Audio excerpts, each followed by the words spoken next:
வாங்க, இன்னைக்கு நாம ரமலான் மாதத்தோட ஒரு மாசக்கால நோன்புக்கு அப்புறமா வர்ற ஈகை திருநாள் பத்தி கொஞ்சம் ஆழமா பார்க்கலாம். இது வெறும் ஒரு கொண்டாட்டம் மட்டும் இல்ல, இதுல மகிழ்ச்சியும் நன்றியும் எப்படி நிறைஞ்சிருக்குன்னு தெரிஞ்சுக்கலாம். சரி, யோசிச்சு பாருங்களேன்.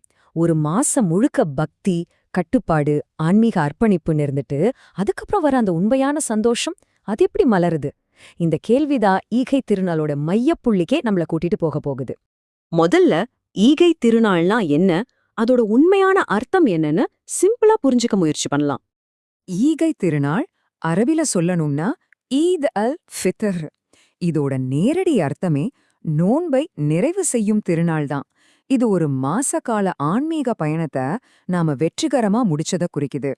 சொல்லப்போனா ரம்ஜான்ல நாம நோன்பு நோற்று இறைவனை வணங்கினதுக்காக இறைவன் நமக்கு கொடுக்கிற ஒரு அழகான ஆன்மீக பரிசா இத பாக்குறாங்க. இந்த கொண்டாட்டம் எப்ப தொடங்கும்னு தெரியுமா? அது வானத்துல தான் முடிவு செய்யப்படுது. ரமலானுக்கு அடுத்த மாசம், ஷவ்வால் மாசம்.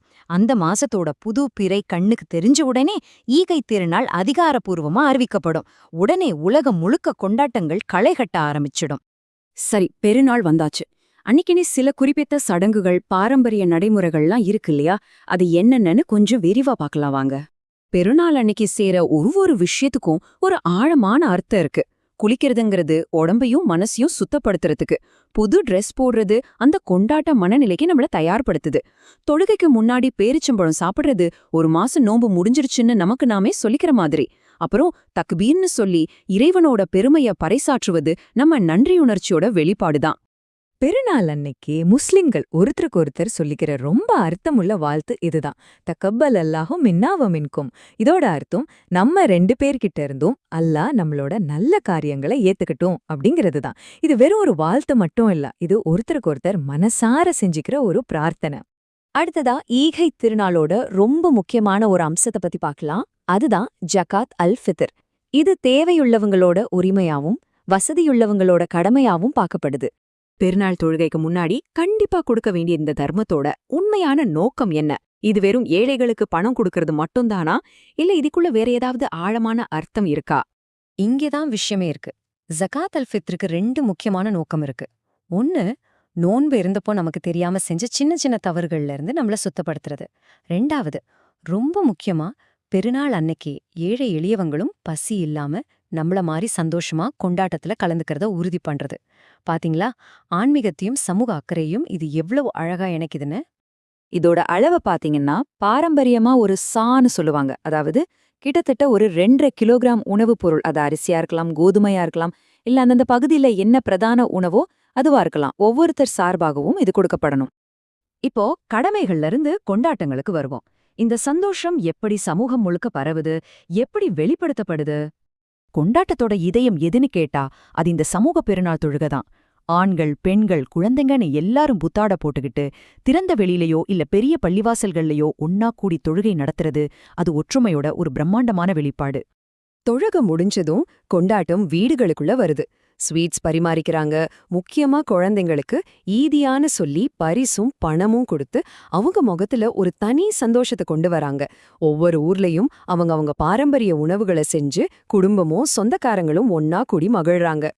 இது ரொம்ப அழகா ஒரு விஷயத்த சொல்லுது. ஈகை திருநாள்ங்கிறது வெறும் சாப்பாடு, கேளிக்கைய பத்தினது மட்டும் இல்ல. சொந்தக்காரங்க, நண்பர்கள் வீட்டுக்கெல்லாம் போறது மூலமா குடும்ப உறவுகள் இன்னும் பலப்படுது.